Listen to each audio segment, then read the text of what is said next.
Scott, I'll start with you with that simple question. How did all of this come together, please?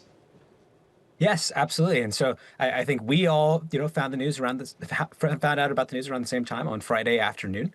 And we were looking at this and just saying, wow, there's such a clean fit of all of these things, both in terms of kind of the products, which is Windsurf is one of the leading IDEs. Cognition builds Devin, the first AI software engineer agent. And so there's a clear offering of IDE and agent. At the same time, both of us have a very clear enterprise focus in terms of how we do business and even kind of the customers that we have, the team that we have, and so on. And it just seems like such a great fit.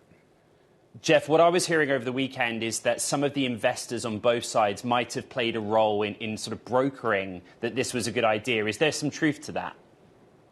Actually, the way that the other deal panned out was it should have been a clean cut. So there were kind of like conversations going, but as job as interim CEO, you have to find a lot of options for the future of the company. And I think after talking to Scott, it was a done deal in my mind. It was just a perfect fit. Scott, what's so interesting is like the conviction that Cognition had. Why were you able to move so quickly and just say, you know what, this is a great deal for us? Yeah, absolutely. Look, I think we are in the AI code space. I think Windsurf is a very kind of different, like complementary offering in the space. But naturally, we see it. We've tried the product ourselves. We've used it a lot, and it helped us just get to conviction very quickly. And Jeff and I talked, and I think especially with everything going on, it was clear that the sooner that we could get to an outcome, I think the better for the team and for the customers as well. What role did Google or even Varun play in this, Jeff? We're trying to unpick a series of deals and chronologies that kind of happened very quickly. I have to say that the whole Google situation was meant to be a clean cut. So everything at Windsurf was intact. The product, the IP, the go-to-market team, the marketing team, even the enterprise engineering team. And it just so happened that these are the components that Cognition was looking for. So I want to just be clear, like it was structured in a way where it was a clean cut from Google. What was the mood at Windsurf, Jeff, on Friday when the Google licensing and Aqua hire was confirmed? Yeah, I had to do an all hands to the team and I had to tell them the news. And I have to say that was probably the hardest day for 250 people at the company's lives. And I was immediately in action. I don't think I slept maybe 3 hours over the next 72 hours. And my only goal was to get the best solution for the company. And I think now that we're with Cognition, everything is intact. We have an amazing core engineering team with Cognition now. And we also have Windsurf, the product still. Everything is the same. And now we also have Devin. And then we have the foreground agent and the background agent. This is like an amazing combo for the company. Scott, would you kindly go over the basics of the terms of the deal? Like, was this a cash or stock deal? It started Friday, and by the beginning of this week, it was done. Yeah. What I can say is that Windsurf employees are, every single Windsurf employee has an immediate consideration as part of this deal. And then from here on out, we are all just one team. And so Windsurf employees are now part of Cognition. We're working on this together and excited to get moving.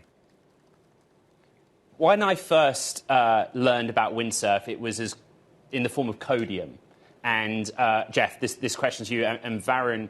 And then the big news was OpenAI and Windsurf. When did you kind of get the sense that wasn't going to happen? I know we're going back over history a little bit here. But actually, in a few years' time, I might look back and go, wow, that was a pretty wild series of events. So when did you look at it and say, OK, OpenAI and Windsurf's not going to happen. What happens next? I think it was time. So OpenAI, kind of the rumors broke like 3 months ago. And if you think about it, like if 3 months later, there's no progress and there's still drama, a lot of it is reported in the news, I'll say. That is a pretty good signal that things are not progressing as fast as you'd like. And I remember the founders of our company were kind of like locked in a conference room for, I think, 6 weeks. And I kind of got the sense that things are probably going to shift in another direction. Scott, I'd love to talk about technology for a moment, if that's OK. Yes. What is it that Windsurf and Cognition can do together? Absolutely. And so Windsurf is, in one line, is an IDE that makes it so that a developer, when they're at the keyboard, can go faster and produce code faster. And Devin is an AI software engineering agent that you can delegate tasks to. And there's a lot of natural integration of how we can work together. You can imagine kicking off the agent to go do a kind of a first pass at a project and then coming in and doing the finishing touches yourself with Windsurf. You can imagine using the IDE to plan, and then once you have the task sorted out, to be able to hand it off. And we're super excited because I think both of us have always been very focused on making software engineering work in the real world, and it's in the last few days, actually at Cognition, for example, we've announced that both Goldman Sachs and Citibank have been rolling out Devin to their teams. Windsurf has been working with JP Morgan. And similarly, when we go down the customer list, when we go down the sectors, we found a lot of natural partnership. Jeff, I got the sense from reading, but also speaking to people over the weekend, that kind of post-Google, the remainder of the Windsurf team felt a little bit left out in the cold. But on the other hand, that's a great team. Was there a moment where you kind of thought, okay, we can carry on alone? Or did the cognition part of it just say, you know what, we can be better by building with them? Yeah, so the funny thing is, there's no way I can tell the team at the all hands that, oh, we're just going to go get acquired, right? The first thing I had to do is make sure there was an achievable plan, and it's not as exciting as before of breaking frontier AI models, training and getting to the next big thing.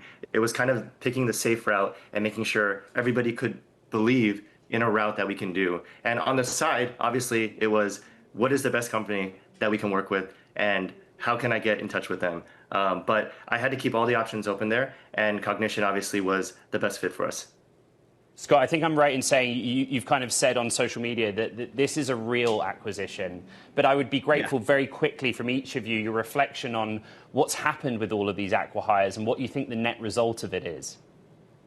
Yeah, I think it's started to come up more in the market, and I think it's frankly, it's a bit disappointing, which is to your point, exactly what you said. There are a lot of great teams that have gotten left behind. And I think in our case, I think we were huge fans of the Windsurf team from the beginning. And we saw an opportunity to work together.